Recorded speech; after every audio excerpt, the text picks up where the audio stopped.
More than 1,000 Afghans were killed in a massive earthquake last week.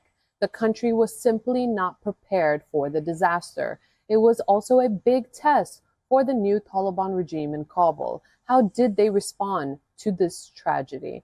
Why are earthquakes so common in Afghanistan? We find out.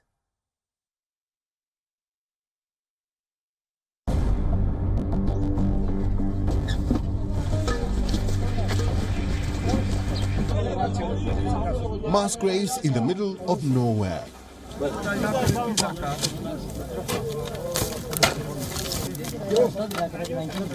Homes and offices reduced to rubble.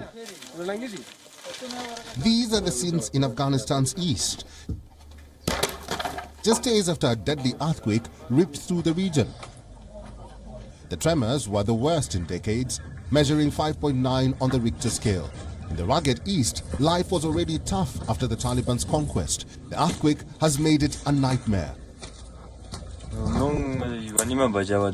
It was 1:30, after midnight. We were sleeping when the quake began. We all woke up and ran downstairs. Children were with us. My brother was sleeping in the other room there. He was trapped under the rubble. We tried and saved him.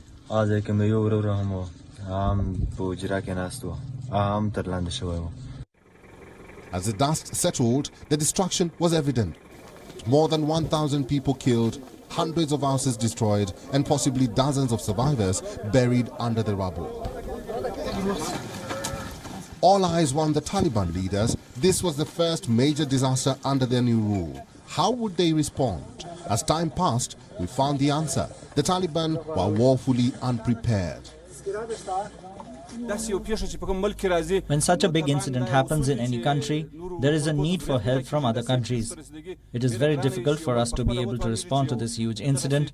We ask from the international community to cooperate with us and continue their support. It was all up to the aid agencies. They had to race against the clock to rescue survivors, to shelter the children, and also find hospital beds for the wounded. It was going to be an uphill task. Most countries stepped up to help Afghanistan. They included India, China, Turkey, Iran, Europe.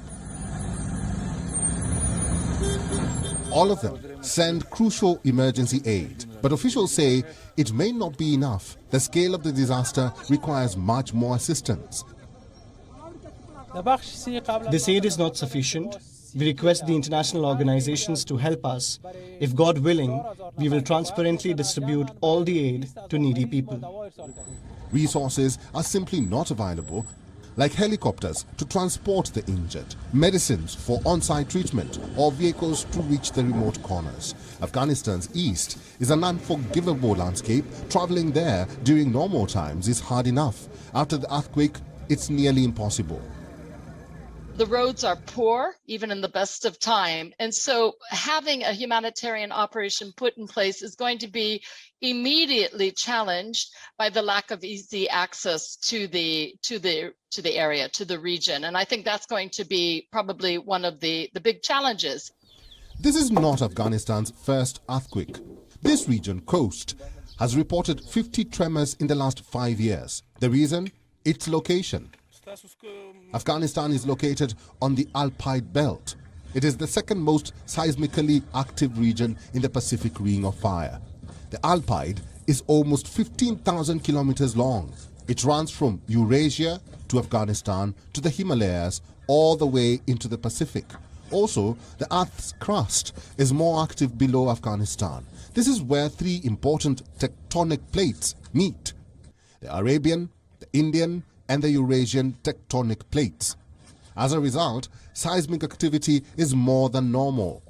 Does that mean this disaster was unavoidable? Well, not the scale of it.